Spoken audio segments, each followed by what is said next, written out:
Myriam Mascarello. Bonsoir Myriam. Bonsoir Elisabeth, bonsoir à toutes et à tous. C'est le scénario que le gouvernement portugais redoutait le plus. La Cour suprême a retoqué une des mesures phares de son budget 2014. Les nouvelles coupes prévues dans les retraites des fonctionnaires sont jugées discriminatoires. Elles sont en tout cas illégales. Le budget d'austérité concocté par Lisbonne pour l'an prochain s'effondre et met donc le pays en porte-à-faux face à la Commission européenne, mais également face au marché. La rue portugaise, elle, devrait alors Lisbonne, aujourd'hui, une manifestation contre l'austérité a eu lieu un petit peu avant alors que le sommet à Bruxelles battait son plein et le message de la foule s'adressait justement aux chefs d'État et de gouvernement de l'Union européenne, réunis donc dans la capitale belge. Au menu de leur discussion, l'Europe de la défense, mais aussi l'union bancaire. Les dirigeants européens doivent entériner l'accord trouvé hier par les ministres des Finances sur donc, cette union bancaire.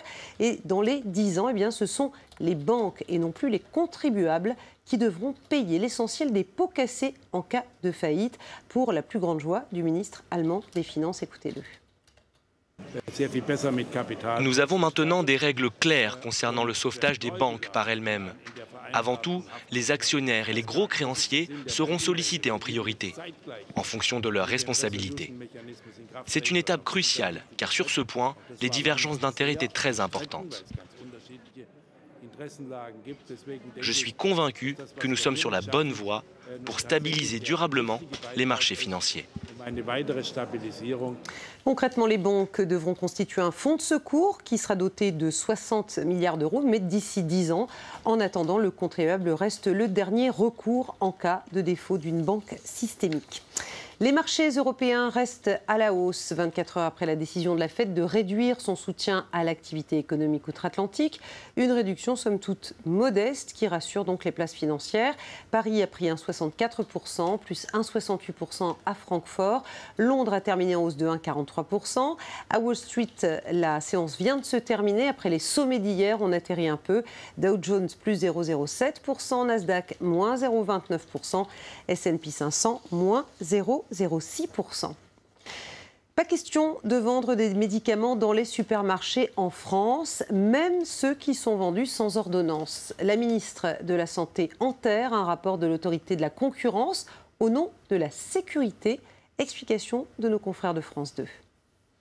Au cœur de la polémique, tous ces médicaments que l'on peut acheter sans ordonnance, uniquement en pharmacie.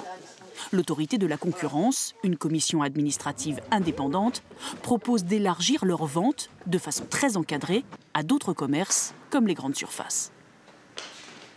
Ce que nous recommandons, c'est la possibilité de trouver des corners, des espaces dédiés, avec une signalisation très claire, un encaissement distinct des caisses du magasin, et la présence en permanence d'un diplômé en pharmacie qui pourra délivrer le même conseil que dans l'officine.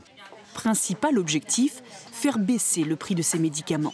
Des prix fixés aujourd'hui librement et qui peuvent varier de 1 à 4 d'une officine à l'autre. Selon l'UFC Que Choisir, cette baisse pourrait atteindre 16%, une promesse balayée par l'ordre des pharmaciens, opposé à la mesure.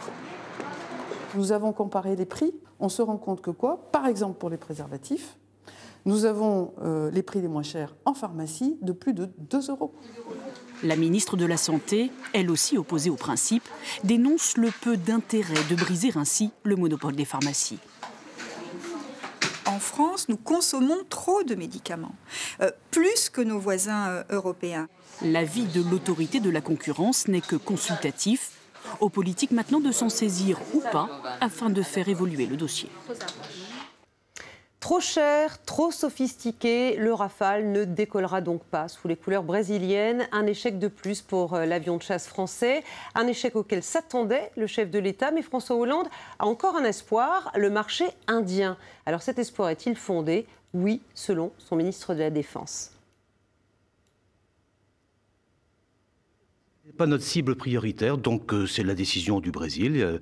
Elle regarde les autorités de ce pays. Nous avons de bonnes raisons de croire que sur l'Inde et sur le Golfe, il y aura bientôt des résultats. Les rues de Cuba n'auront bientôt plus le même cachet au garage. Les Cadillac et Chevrolet des années 50. Le gouvernement vient d'autoriser la libre importation des véhicules. 50 ans que ce commerce était strictement encadré. Les Cubains vont donc pouvoir s'offrir de nouvelles voitures, qu'elles soient neuves ou d'occasion. Une libéralisation qui se fait en douceur, car le produit de ce nouveau commerce alimentera un fonds spécial pour le développement du transport public. C'est la fin de ce journal de l'économie. Elisabeth, c'est à vous pour la suite de Paris Direct. Merci beaucoup Myriam, et on poursuit tout de suite avec un œil sur les médias.